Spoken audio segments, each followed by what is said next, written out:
फिर हम लोगों ने देखा था पब्लिक कन्वीनियंस, क्या था बच्चे? जल्दी प्लीज इधर ही कनेक्टेड रहिएगा। पब्लिक कन्वीनियंस क्या था? Taxable, exempt? एग्जेम्प्ट। फिर आपको ध्यान है इंडिविजुअल एज अ प्लेयर अगर स्पोर्ट्स बॉडी को सर्विस देता है, एग्जेम्प्ट था। और अगर कोई स्पोर्ट्स बॉडी को देगी तो वो भी एग्जेम्प्ट। लेकिन selectors, commentators, curators, technical expert, आपको नाम याद रखने पड़ेंगे, ये लोग का क्या था? अगर ये स्पोर्ट्स बॉडी को सर्विस दे रहे तो टैक्सेबल था। इन लास्ट चीज, अगर आप कोई फ्रेंचाइजी किसी क्लब के लिए खेलते हैं तो भाई वो कोई रिकॉग्नाइज स्पोर्ट्स बॉडी नहीं है, वो क्या हो जाएगा? टैक्सेबल हो जाएगा। ध्यान है आपको? आरटीआई इंफॉर्मेशन क्या था बच्चे? एग्जेम्प्ट, याद है ना? National permit to goods carriage, exempt. Foreign diplomatic mission, exempt. हाँ जी, अपनी फोटो डालू ना।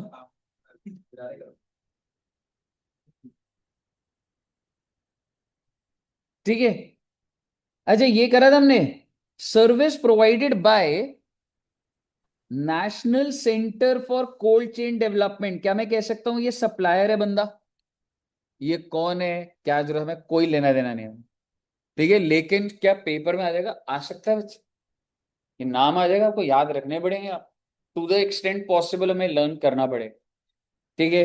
Under the ministry of agriculture by way of cold chains knowledge dissemination, मतलब ये जो नॉलेज है ये डिस्ट्रीब्यूट कर रहा है, लो भाई ऐसे स्टोर करना है, ये करना है, तो ये जो सर्विस दे रहे हैं। ठीक है, क्योंकि एग्रीकल्चरल मिनिस्ट्री क्या कहती है भाई, फार्मर को समझ ही नहीं आ रहा स्टोर कैसे करते हैं, किस टेम्परेचर पे हवा लगने देनी है, प्रोड्यूस को नहीं लगने देनी, क्या करना है। तो basically national centre for cold chain development और कोल्ड चेन नॉलेज डिसेमिनेशन अगर दे रहे हैं तो एग्जेम्प्ट है। क्लियर है बच्चे? Service provided by pre conditioning, pre cooling, ripening, waxing, retail packing, labelling. किस चीज की लेबलिंग हो रही है ये?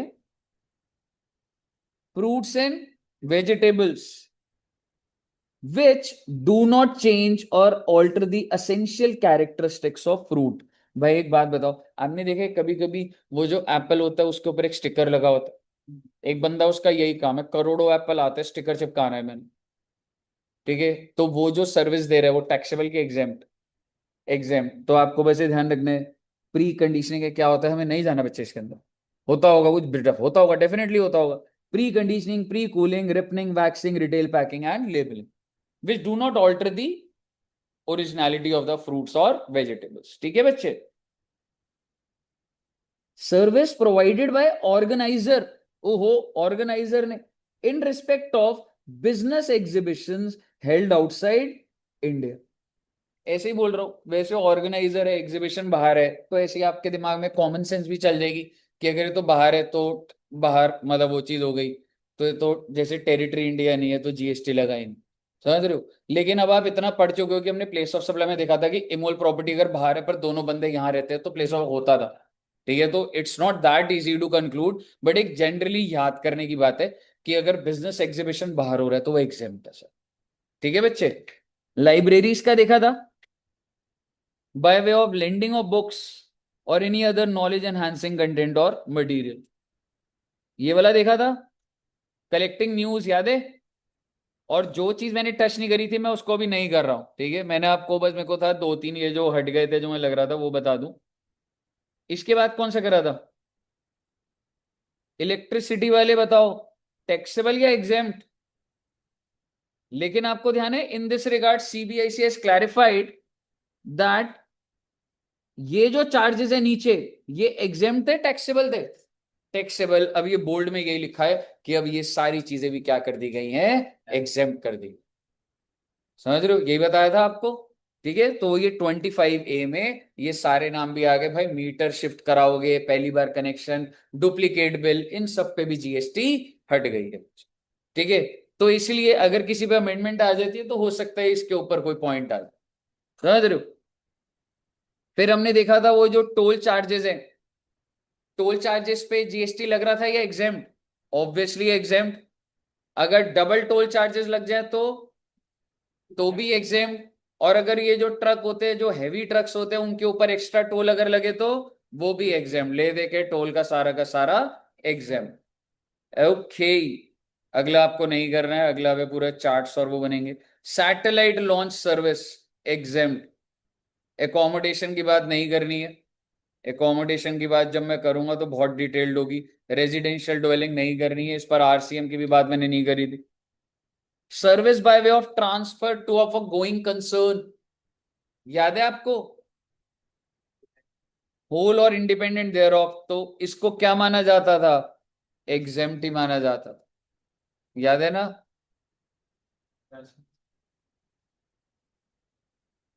ये वाला एग्जांपल पढ़ लो, जैसे अगर एक इंसान अपने बिजनेस को दूसरे बेचता है और वो चल रहा है, कंटिन्यूस है, तो उस चीज पे जीएसटी नहीं लगता। रेस्टोरेंट चेन है, कोई भी फैक्ट्री है, एज गोइंग कंसर्न, तो उस पे जीएसटी नहीं लगता। मुझे बताइए, क्लियर है बच्चे? अभी अगर मैं बोलूं this is one of the category जिसके अंदर हमारे 2-3 पॉइंट बचे हुए, वो भी बचे रहेंगे, पर 23 मैंने आपको मोर और लेस करवा दी। ठीक है, अब इसके जब हम ऊपर जाएंगे तो आपको याद है ये आरडब्ल्यूए की बातें करी थी। ठीक है, ये आरडब्ल्यूए की हमने सारी की सारी बातें कर ली है। एक बार बस आप 77 एंट्री को पढ़िए, फिर मैं 77 ए भी बता दूंगा, बट एक बार हम ये कर चुके हैं 77। ठीक है, तो एक बार ये पढ़ लो।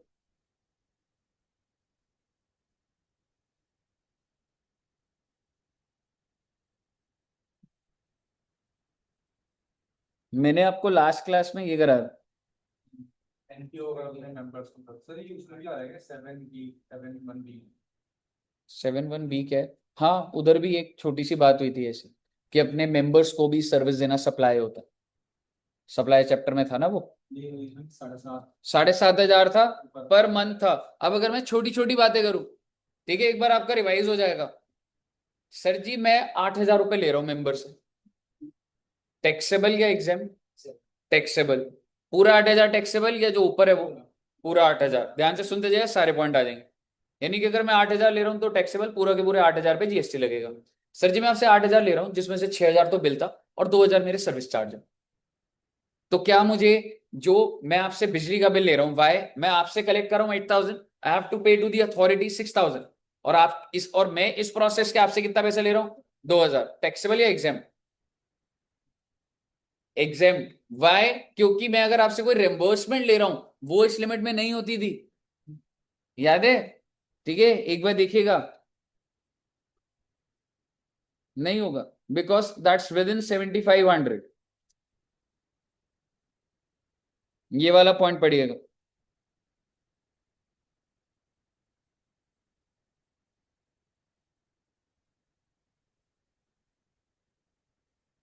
Statutory dues like property tax, electricity, forming part of maintenance bills will be excluded while computing the monthly limit of 75। समझ रहे हो? दूसरी बात, मैं आपसे 6,000 रुपए ले रहा हूं और मेरा टर्नओवर है 10 करोड़ का, टैक्सेबल और exempt. Per month I am charging 6,000 per month. मैं बहुत बड़ी सोसाइटी है भाई, 20 करोड़ का turnover. Exempt, exactly, why? Because the limit is 7,500 पर। समझ रहे हो? तो चाहे मैं 6,000 लूं, चाहे मैं 5,000 लूं, उस मेरा टर्नओवर से क्या फर्क पड़ रहा है? मेरा टर्नओवर 0 है, मैं आपसे 10,000 रुपए ले रहा हूं per month, taxable, but provided that the limit exceeds 20 lakh. अगर मेरा टर्नओवर ही एक्सीड नहीं हो रहा, तो 20 लाख से ऊपर ही नहीं, तो कहां से जीएसटी चार्ज करूं? लास्ट टाइम भी हमने एक एग्जाम्पल बनाया था, इधर कितने बच्चे बैठे हुए हैं अभी? एक, दो, नहीं मुझे दिख तो रहे हैं, नंबर काउंट करने हैं। 2 हाथ। Cash book, passbook. कितने बच्चे? 12। मैं आप सभी बच्चों से 10,000 पर मंथ लूंगा, तो महीने का कितना हो गया? 12 स्टूडेंट्स। मैं रियल में नहीं लूंगा पैसे, आप टेंशन मत लो। ठीक है, 10,000 पर मंथ, एक 20, 12 महीने से मल्टीप्लाई करोगे तो 1440। यानी कि एक सोसाइटी का अगर सबसे पैसा ले भी लूंगा तो 1440, और आपसे 10,000 पर मंथ ले रहा था, जीएसटी चार्ज करूं या ना करूं? नहीं कर पाओगे। नहीं करूंगा, क्योंकि भाई लायबल टू रजिस्टर्ड नहीं हूं ना। मुझे बताइए, क्लियर है ना आपको ये बात? अगर आपने कहा, जैसे आपसे पूछा था मैंने कितने बच्चे बैठे हैं, तो आपने दोनों हाथ खड़े कर। ठीक है, तो इसका मतलब आपके 2 फ्लैट्स हुए उस सोसाइटी के अंदर, ठीक है, तो अगर मैं आपसे 7,000 ले रहा हूं पर फ्लैट, तो टोटल कितना लिया? 14,000। क्या लिमिट एक्सीड हो गई है, या he would be considered as, मतलब the limit is flat wise? Exactly, no it is flat wise. मैं 14,000 ले रहा हूं पर जीएसटी नहीं लगेगा, 7,000 7,000। क्लियर है बच्चे? ओके, अगर आपको समझ आ गया है बोथ केस में, तो फिर दोनों टैक्स 7.5 होगा, 7.5 से ऊपर है तो दोनों टैक्सेबल। अब ये जो नीचे वाला है ना बच्चे, 77 मोस्ट इंपॉर्टेंट है। 77A को एक्सप्लेन भी नहीं करा हुआ, बट कुछ नहीं पता होता भाई, आराम से पढ़ते हैं। Service provided by unincorporated body और non profit entity registered under any law, engaged in, like मेरे को सर्विस किसने दी, अभी तो मैं आरडब्ल्यू के एंगल से, क्या सर्विस है ये? फार्मर्स के, लेबर के वेलफेयर के लिए, और promotion of trade, commerce, industry, agriculture, science, literature, culture, education and protection of environment.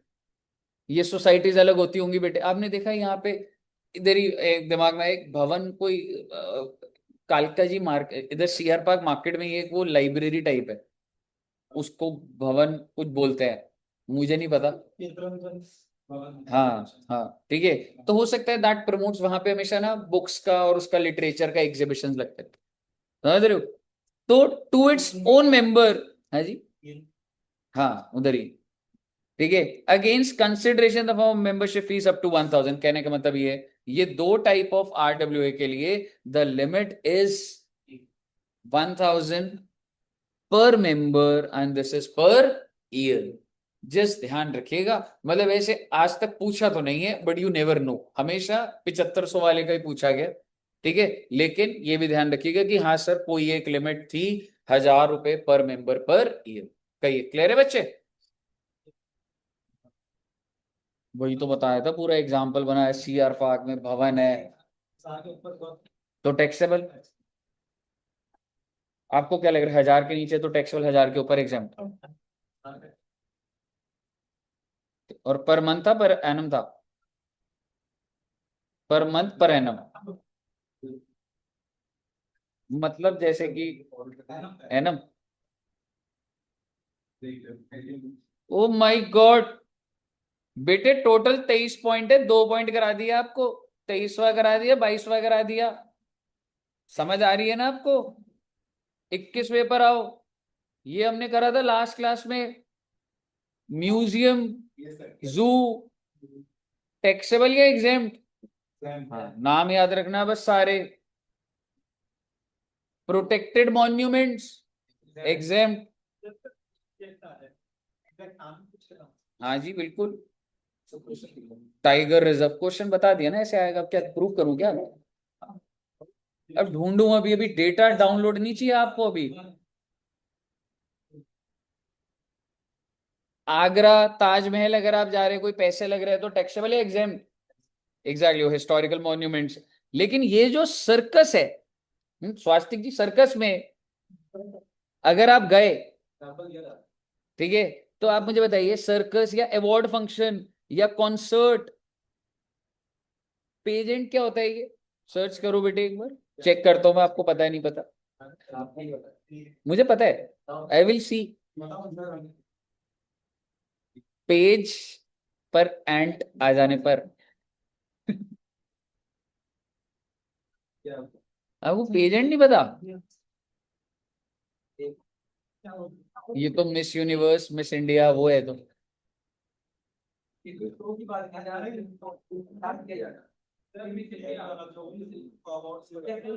क्या है? हाँ,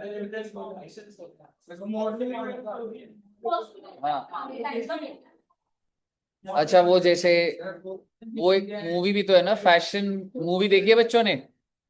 फैशन मूवी, फैशन मूवी नहीं देखी? एक बहुत अच्छी मूवी है,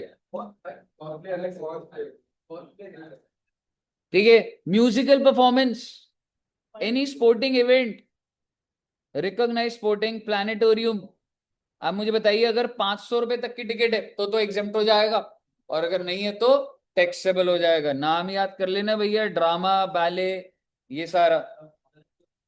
बैले होता है वो डांस का ही होता है, फॉर्म होता है, अब करके तो नहीं दिखा सकता ना। एक बार ट्राई करने के ठीक है, जैसे सर्कस करके दिखाओ। आलोक जी एक बार बताओ सर्कस में क्या होता है, आओ। आप तो खड़े ही हो जाओ, बस सब समझ जाएंगे सर्कस चालू है।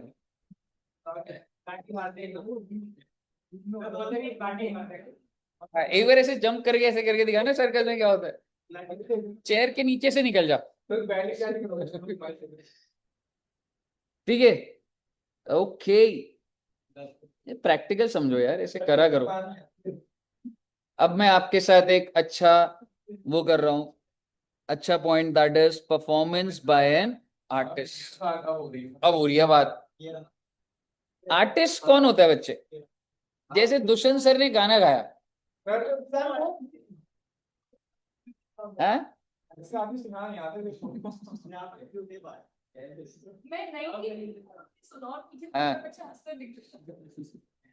ठीक है, जोएब जी ने अच्छा गाया था पर, ठीक है। आप भी आर्टिस्ट हो, आपको थोड़ा और मेहनत चाहिए। आप कलाकार एक बार ऐसे ने एक इंसान कलाकार बोल रहा था मुझे, वो तो बहुत ही, मतलब एक बार ना घर में ना रेनोवेट हो रहा था हम लोग के, तो ना वो फर्नीचर वाले जो बनाते हैं ना, तो वो फर्स्ट डे आया था। तो उसने कहा ये सामान लगेगा, उसने देखा ये सारा, तो ऐसे उसने 5-6 हज़ार रुपये। हमने कहा भैया आप तो फर्स्ट टाइम आए हो अभी, ठीक है, क्योंकि ना बार बार ना फर्नीचर चेंज हो रहे थे जिनसे हमने मेन काम करवा रहे थे। तो वो ऐसे समझा रहा था ये लॉक लाना है, ये लॉक लाना है। तो उसने कहा इतना लगेगा। मैंने कहा भाई आप काम तो शुरू करें, नहीं ये सामान लाना है पहले, ठीक है। तो उसको 5 हज़ार दिए, अमाउंट मुझे एग्जैक्ट याद नहीं, 5 हज़ार थे या 3 हज़ार थे, मुझे नहीं पता। पर मैं बोला भैया आप अभी तो आए हो, अभी मतलब हमें तो पता ही नहीं आप कौन हो। कह रहे कि सर हम चोर नहीं है, कलाकार है हम, कलाकार कभी भूखा नहीं मरता सर। मैंने कहा भैया आज आपसे बात सीखिए, कला अगर आपकी है तो सही में, ये तो फिर आप वो है। तो बेटे वो गया और उसके बाद कभी नहीं आया बेटे,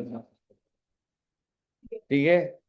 मतलब मैं, मतलब मैंने, मेरे को मतलब उसने मेरे को मोटिवेट करा था, मतलब मेरे को था कि लाइन अच्छी है भैया। कह रहा कलाकार भूखा नहीं मरता सर, पैसे की कोई बात नहीं है। अभी गया, आया नहीं बेटे, और मैं उसे बोला भैया आपने बहुत बढ़िया बात बोली, ठीक है, वो चीज है, ठीक है। चलिए, आलोक जी भी कलाकार ही है। Service by an artist by way of performance in folk classical art form. आप मुझे बताइए, अभी ये ना स्पेसिफिक जाता रहेगा। आपने फोक डांस देखा?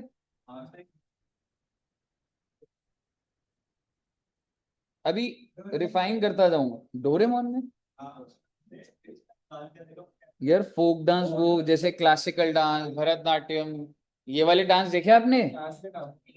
ठीक है। अब एक बात बताइए, किस किस चीज की बात हो रही है? एक और ये बात हो रही है music, then dance and then theatre. Theatre क्या होता है जिसमें, ठीक है, तो ये 3 कैटेगरीज होनी चाहिए। या तो आप गाना गाते हो, आपने कुछ गाने देखे हैं जैसे वो जो फोक गाने होते हैं कुछ, मैं भी ऐसे नहीं बता सकता, पर वो बॉलीवुड सॉन्ग्स नहीं कह रहा मैं, गजल भी नहीं, मतलब एक एक मतलब वो होते हैं, हाँ, हमिंग क्या होता है?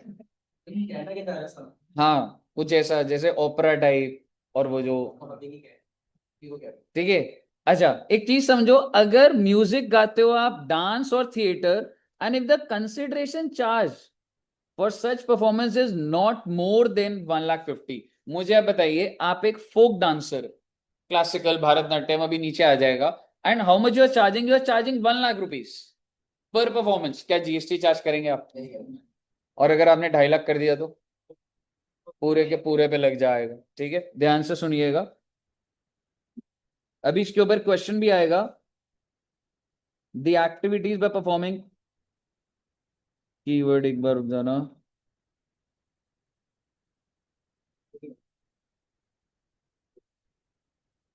ये 2 वर्ड याद रखना, फोक एंड क्लासिकल, म्यूजिक, डांस और थिएटर, 3 चीजें। However, if the consideration exceeds 150, तो जितना ज्यादा है वो या entire? Exactly. अब वो फोक के अंदर भी क्या क्या नाम आते हैं इतना ज्यादा पेपर में नहीं पूछेंगे। मुझे लगा कि फोटो दे दी तेरे को और बोला बताओ कौन सा डांस है अब बताओ। Exactly. All other activities by an artist, that is western music, dance, modern theaters, ठीक है, performance of actors in film, television would be.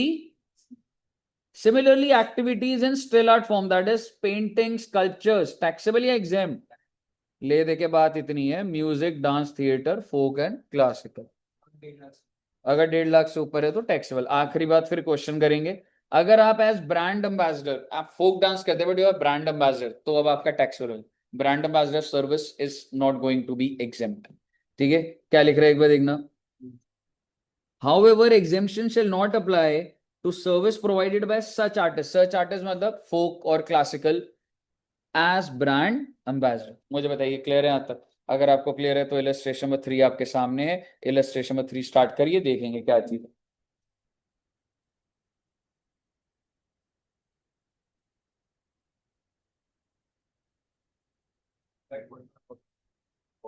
पहले वाले का क्या होगा, टैक्सेबल या एग्जेम्प्ट? बॉलीवुड वाला टैक्सेबल है भाई। हाँ, वेस्टर्न म्यूजिक है बेटे, Carnatic music. O my God, यही होता है।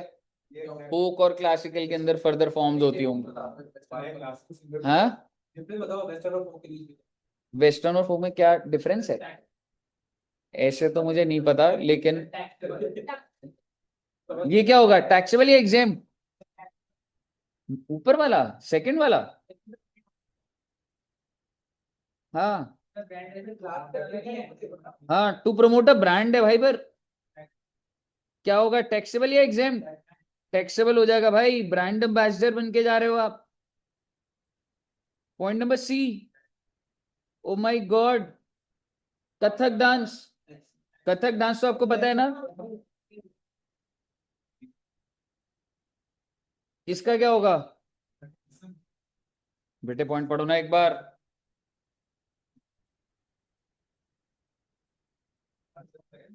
बिल्कुल, अब एक बार रीड करिएगा ऊपर के पॉइंट सारे।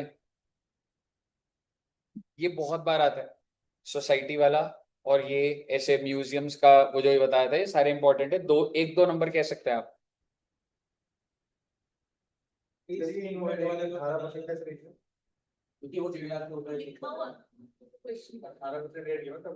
हम्म,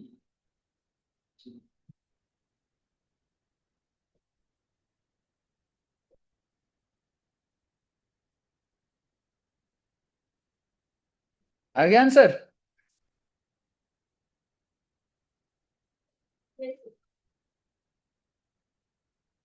आ गया आंसर? कौन कौन से पॉइंट करिए?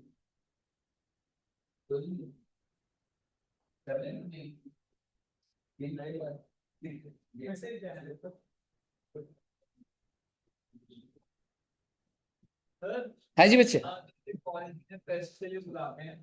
टेस्ट में जैसे वो बुलाता बच्चों से उसके टेस्ट को देखते कि बच्चों को कॉलेज वाले दे उसके भी लगता है टेस्ट कॉलेज टेस्ट में जो आते हैं कॉलेज टेस्ट कॉलेज फेस्ट पे जो आर्टिस्ट आ रहे हैं, do you think that's classical और फोक? और हनी सिंह, भांगड़ा इज नॉट। हाँ, पर ऐसे भांगड़ा वाले थोड़ा ना आते तुम्हारे फेस्ट पे। ऐसे कोई पूरे के पूरे वो थोड़ा आते, वो तो गाने जैसे। हाँ, सिंगर को कैसे क्लासिफाई करेंगे? सिंग गाने गाने की भी एक वो होती है, एक गजल कोई गा रहा है, एक वेस्टर्न गा रहे, ऐसे थोड़ा ना होता है कि गा रहे हो तो कुछ नहीं है, थोड़ा ना होता। ओके, यहां तक क्लियर है? अब देखो बेटे, point number 19, skill development service. Oh my god, any service provided by national skill development, national council of vocational education, award body recognise, national council vocational, national council vocational, awarding body, national counseling vocational, in relation to याद हो गया आप सभी बच्चों को बेटे? ठीक है, अब पेपर में तो आने के कम चांस है, पर इग्नोर नहीं कर सकते। हाँ सर, पढ़ना तो पड़ेगा। Service of assessing bodies empaneled centrally by the Directorate General of Training, Ministry of Skill Development and Entrepreneurship by way of assessment under the Skill Development Initiative Scheme. All clear till here?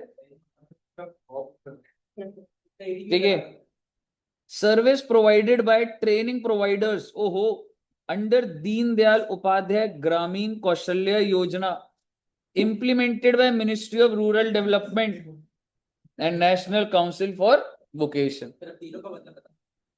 इन्होंने service दी है, मतलब तो समझाएंगे इसमें।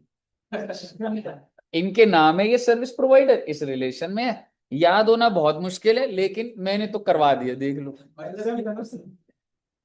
Exam है सारे, ये body अगर अंदर में देगी तो एग्जाम कोई सेग्रीगेशन नहीं की, ये लिमिट है एग्जैक्टली, क्योंकि ये बाय लिखा है ना, ये सबके नाम है इन रिलेशन टू, और ये नाम याद नहीं हो सकते। मेरा पॉइंट है, आपको फिल्टर होता जा रहा है, हटती जा रही है बस data.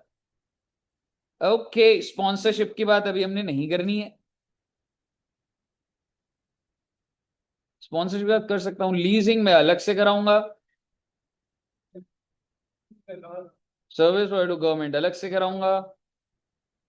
O my God, pension scheme,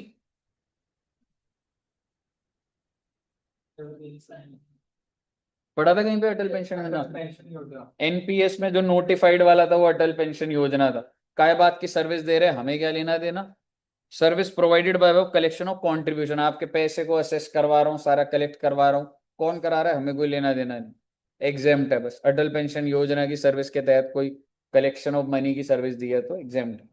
service by way of collection of contribution under any pension scheme of the state government, exempt. कोई दिक्कत यहां तक?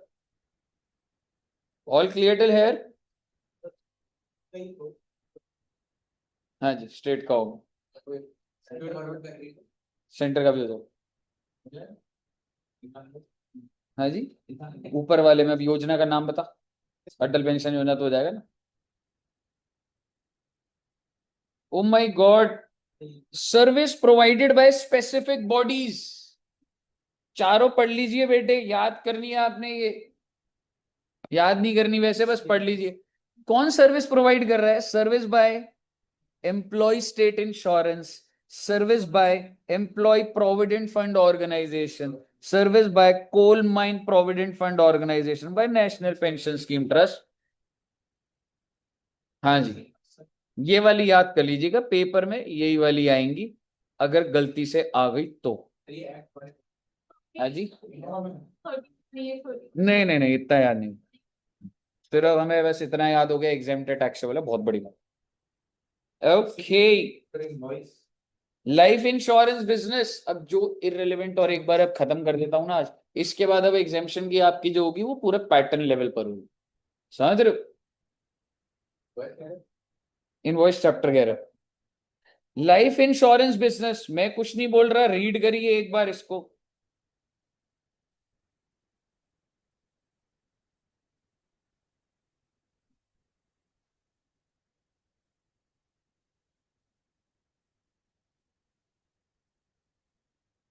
कौन सी सर्विस है, नाम क्या है बच्चे? सर्विस ऑफ, ओहो, provided by way of NVT under new pension regulated by pension fund regulatory under pension fund regulatory development act 2013। कहने का मतलब है फालतू की सर्विस है, कहने का मतलब ये है कि मेन आपको वो RW आर टेस्ट एडमिशन वाली तो समझ आ रही होंगी, ये सारे नाम करने मुश्किल है, पर एक बार गो थ्रू तो करना ही पड़ेगा हमें। अगली क्या है बच्चे? हाँ जी,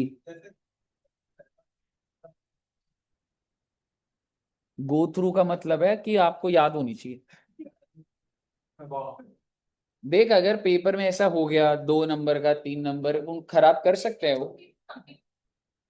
मैडम नाम याद रखना है आपने, अब जब अभी घर पे नोट्स बनाओगे तो नाम तो लिख लो एटलीस्ट।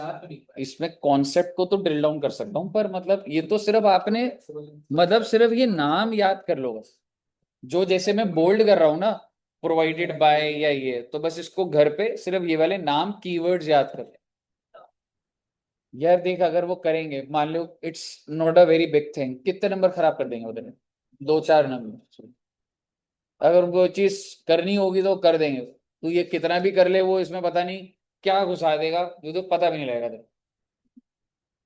बट इतना ज्यादा नहीं होता, एक दो बार ऐसा हुआ है जो बहुत कोने का पूछ लिया, बट जनरली जो सामने सामने होती है वही पूछी जाती है।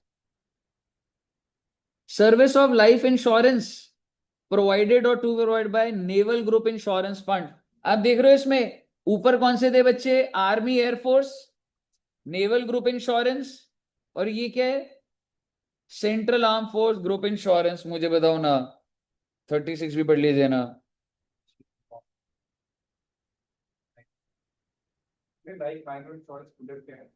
हम्म माइक्रो इंश्योरेंस प्रोडक्ट होता है कि इंश्योरेंस के कुछ प्रोडक्ट्स होते हैं छोटे छोटे, उसको माइक्रो बोला जाता है, माइक्रो इंश्योरेंस प्रोडक्ट। सही है, मैं साथ में तो पढ़ा है तो क्या है? हाँ जी, अमाउंट है, लिमिट है कवर की, कितने की तो इंश्योरेंस ले रहा है, अप टू 2 लाख वाला है। ये माइक्रो इंश्योरेंस क्या है? ये सर उसका मतलब ये है कि जितनी भी सारी जितनी भी नहीं जिनके नाम लिखे हैं, सारे जनश्री, आम आदमी बीमा,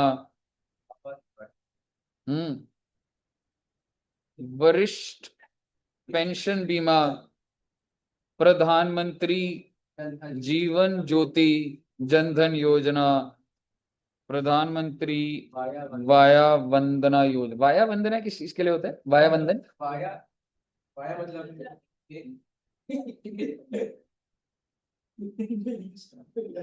कि आपको करोल बाग जाना है तो वाया मोती बाग जाना होता है। गुड।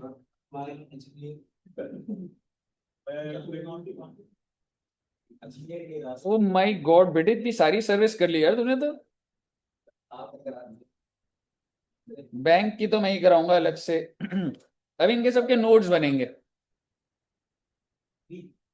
अभी नहीं, अब जब आपकी एग्जामिशन की क्लास होगी। 60 इयर्स प्लस के लिए है वो पेंशन स्कीम, तो आया बन रहा है अच्छा, उसी सब में करेक्शन। और आपको वो सुकन्या समृद्धि वाली मिलेगी। हाँ ये सपोर्ट कर रहे हो आप। आज सर रोज की बेटी पढ़ाओ बेटी आज पढ़ाओ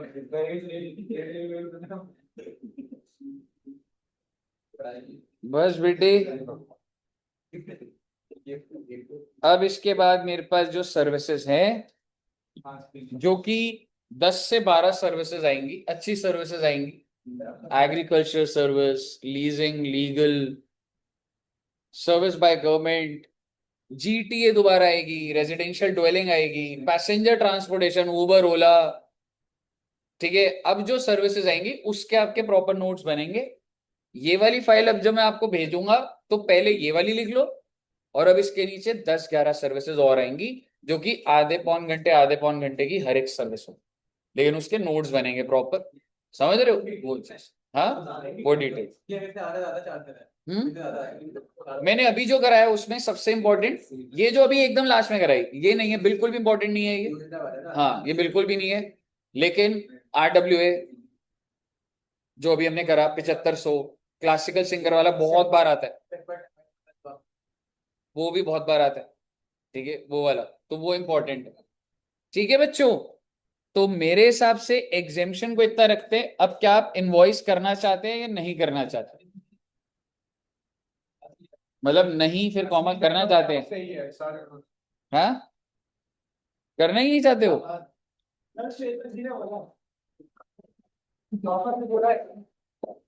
पूरा कोर्स खत्म होने के बाद का है उसने की? अरे पूरी बात तो सुन लो, उसने कर लिया होगा पहले से, इनवॉइस कर लिया ना पहले से। वो बच्चों की आवाज है। हाँ, ये तो मैंने लिख दिया बात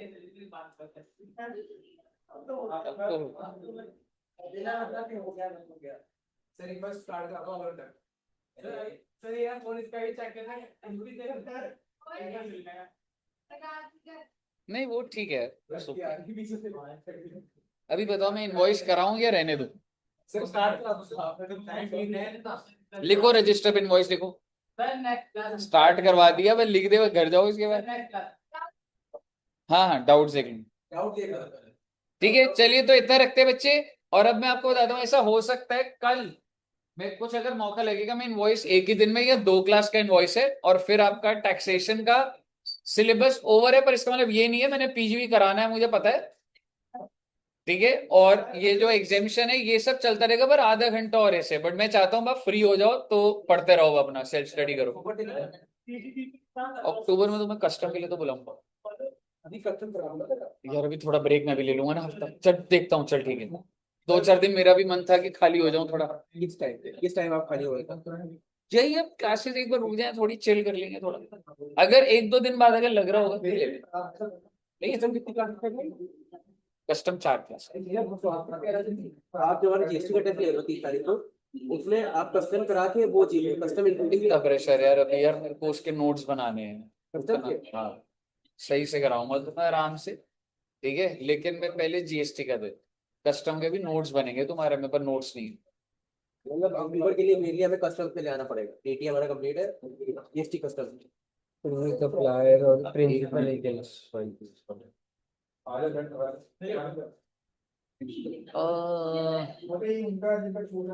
रिटर्न वाली ऑनलाइन क्लास कौन सी थी यार? इंटरेस्ट की, हाँ एक इंटरेस्ट अंडर जीएसटी वाला। हाँ वो तो चलता ही